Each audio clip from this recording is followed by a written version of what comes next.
Congress party 4 నెలల పాలనలోనే విద్యుత్ సంక్షేమం నెలకొన్నదని మెదక్ బీఆర్ఎస్ ఎంపీ అభ్యర్థి వెంకట్రామిరెడ్డి మండిపడ్డారు. కేసీఆర్ ఎంతో శ్రమించి తీసుకొచ్చిన విద్యుత్ సంస్కరణలను కాంగ్రెస్ పార్టీ నిర్లక్ష్యం చేస్తుందన్నారు. ప్రజలకు నిజాయితీగా సేవలు చేసేందుకే రాజకీయాల్లోకి వచ్చానని, తనపై ఆరోపణలు చేసే ముందు 1-2 సార్లు ఆలోచించుకోవాలని తన ప్రత్యర్థులకు సూచించారు. మెదక్ పార్లమెంట్ ఎన్నికల సన్నాహక సమావేశంలో వెంకట్రామిరెడ్డి పాల్గొన్నారు.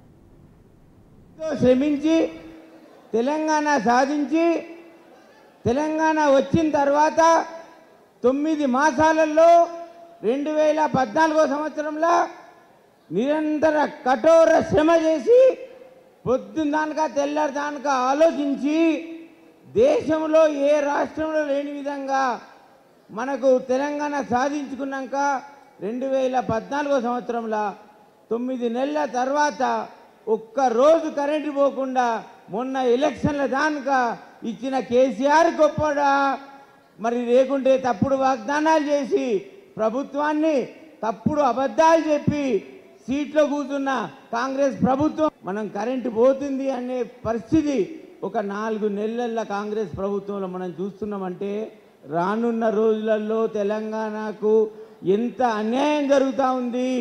మన తెలంగాణ బిడ్డలే మనకు అన్యాయం చేసే పరిస్థితికి వచ్చిండ్రు. అంతకుముందు పక్క రాష్ట్రం వాళ్ళు వచ్చి మన దగ్గర పాలన చేసి అన్యాయం చేస్తే ఇప్పుడు మన కాంగ్రెస్ పార్టీ మన దగ్గర ఉన్న మన రాష్ట్రంలో ఉన్న నాయకులే మనకు అన్యాయం చేసే పరిస్థితి వచ్చింది. ఇప్పుడు ఎంపీ గెలిచినంత మాత్రాన ఢిల్లీలో ఉండడం కాదు, హైదరాబాద్లో ఏసీ రూమ్లో ఉండడం కాదు, కార్లలో పెద్ద కార్లలో తిరగడం కాదు అనేది నా ఆలోచన. నాకున్న ఆలోచన ఒకటే, నేను కలెక్టర్గా ఎంత మంచి పేరు తెచ్చుకున్నానో అదే ప్రజలకు సేవ చేసే అదృష్టం పార్లమెంటు 543 సభ్యులలో నా ఒక్కరికే దక్కుతాంది అని చెప్పి గర్వంగా నేను మీ అందరికి కూడా మనవి చేసుకుంటా ఉన్నా.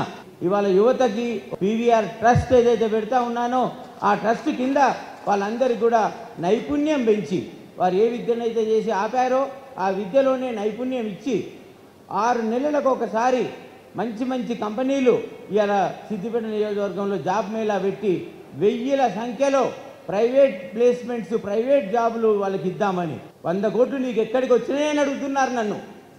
ఎస్, నా కుటుంబం ఉమ్మడి కుటుంబం ఇవాళ హైదరాబాద్లో తెలంగాణలో బిజినెస్లో ఉంటే మొదటి 50 మందిలో మా కుటుంబం ఉంది ఇవాళ బిజినెస్లో.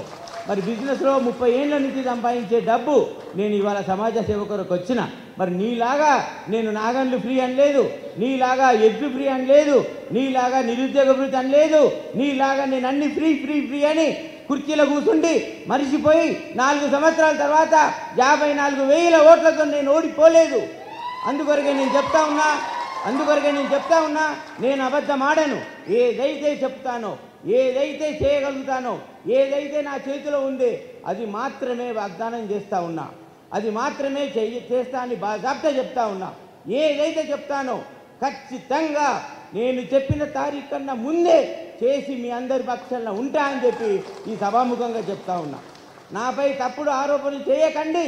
మీరు తప్పుడు ఆరోపణలు చేసినట్టయితే ఒక్క ఆరోపణకు నాకు ఒక 5,000 ఓట్లు పెరుగుతాయని చెప్పి కూడా నేను ఈ పక్షాన చెప్తా ఉన్నా.